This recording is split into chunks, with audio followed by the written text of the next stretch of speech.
Hi guys, welcome back to the channel. So I wanted to talk about the US women's soccer team. They're in the World Cup at the moment. Now there has always been a debate about women's sports. Obviously on this channel I cover a lot of cases of biological males infringing upon women's sports. But even before that, there's been a debate about how much they should get paid, the sponsorship, the accolades, the prestige. Many believe that it's not considered on the same level, as men's sports. Technically, the women's soccer team are more successful than the men's. They've gotten further. They've achieved more accolades than the men's team. So, you could argue they deserve to get paid better. They deserve to get more recognition. And I do believe people are getting more into women's soccer. People are following it more because of how successful they have been.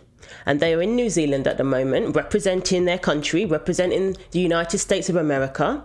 And unfortunately, for the first match, they're playing against Vietnam. The national anthem is played, and only a handful of them actually sing it. And when you go to the crowd are singing the anthem passionately. The soccer team, though, are not mirroring the crowd. The crowd, people have their hands on their heart, they're singing the anthem word for word, and clearly they're proud to sing their anthem. But then you look at the soccer team, who people have come to see play, and they're not singing. I don't know what's going on. I really don't. It's like in 2023, patriotism just isn't cool anymore. Patriotism is actually considered racist these days. Everything's considered racist, but especially patriotism. I don't get it. A lot of these people are liberals. The person you want in power, the person you voted for, is in power.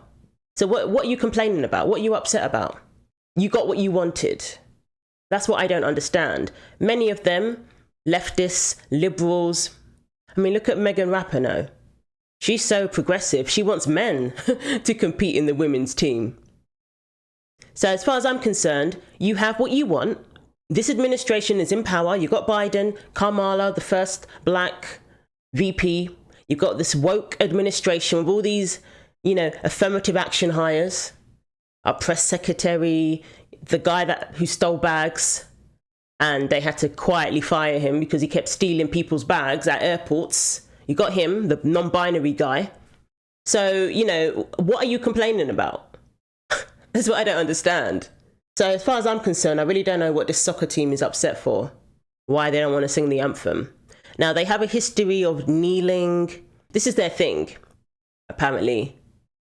But for me, it's a slap in the face to the people who have come there, who are passionately singing the anthem, to see the team they've come to see refusing to sing the anthem. Contrast to the Vietnamese team, they're singing their anthem passionately, and every single member of that team is singing. Most members of the US women's soccer team stayed silent during the national anthem before its World Cup opener Friday against newcomers Vietnam, who passionately belted their nation's tune. The majority of the reigning Women's World Cup champion team stared stoically ahead as the Star-Spangled Banner blasted across New Zealand's Eden Park Arena. Only 5 of the 11 players who stood on the field for the anthem, with young aspiring players standing before them, placed their hands over their hearts, while their 6 teammates kept their digits clasped behind their backs. Video shows. So let's take a look at the video.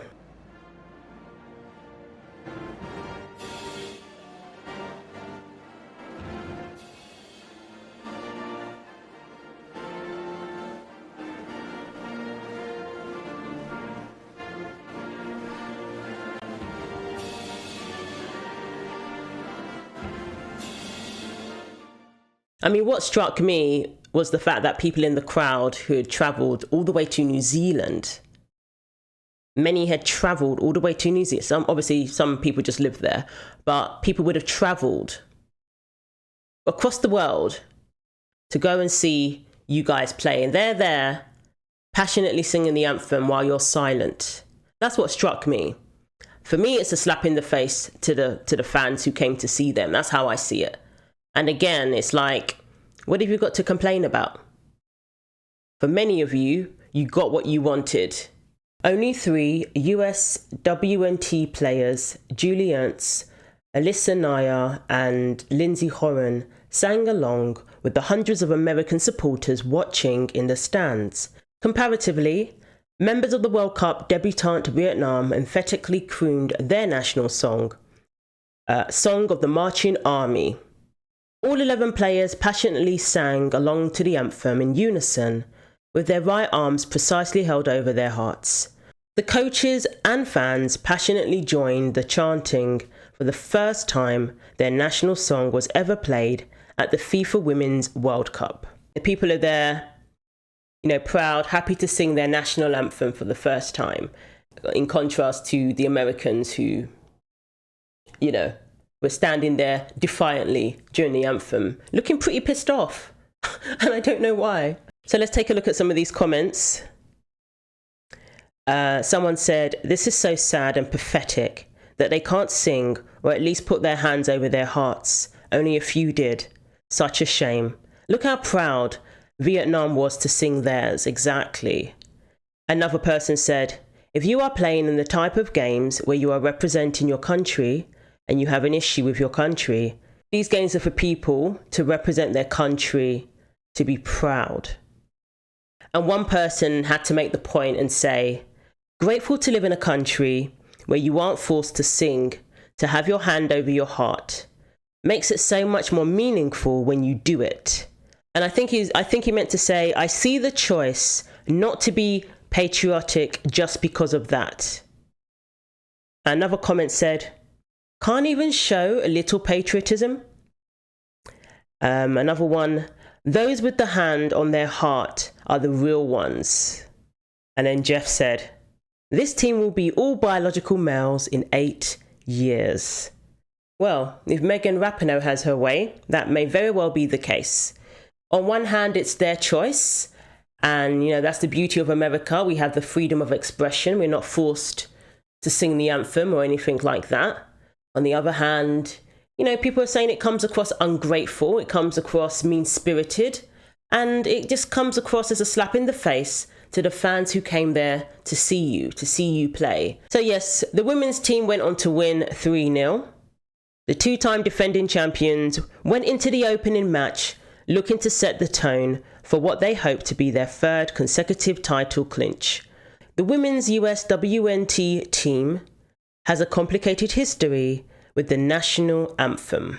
So forward Megan Rapinoe has continuously knelt during the Star-Spangled Banner following NFL player Colin Kaepernick's protest in 2016. Rapinoe, who is playing in her last World Cup before retiring and was the first woman to kneel in the practice, claimed in the weeks before her team's 2019 World Cup win that she would never put my hand over my heart. "I'll probably never sing the national anthem again," she said at the time. In 2021, only one member of the USWNT women's national team didn't kneel ahead of a match against Australia. Megan Rapinoe talking about never singing the national anthem again. I believe Brittany Griner had similar sentiments before she ended up in a Russian prison. Now when you ask her, she said she's proud to sing the anthem. And you can see her proudly standing for the anthem before her games. I would hate for anyone to have to go through what Brittany went through to finally have an appreciation for their country and the opportunities it has afforded them. There are plenty of talented female soccer players in this world who don't have the opportunities to, get into certain programs, to be trained by the world's top coaches, to have scholarships that will help them pay for college while they advance their careers. There are plenty of talented soccer players in other countries who don't have those opportunities. They are World Cup champions. And because of this, because they are World Cup champions, they are earning more attention. They are earning people's respect, or they have earned people's respect. And more people are coming out to see this team play. People from all walks of life, conservatives, liberals, whatever. People from different areas of the country, different political beliefs, different religious beliefs are coming out to see this team. But all they care about is displaying their wokeness, I guess. Never mind the people who are singing that anthem proudly, who've come to see you play. You want to display your wokeness and disrespect the anthem. And many people will see it as disrespecting veterans, people who have died for this country as well. Many people will see it that way. You're standing there refusing to sing it as if you're from North Korea or something. I understand the soccer team, in Iran, they didn't sing the anthem because they're murdering women for not covering their heads. But what have you got to complain about? So let me know what you think. Thanks for watching. Take care of yourselves, and God willing, I will see you in the next video.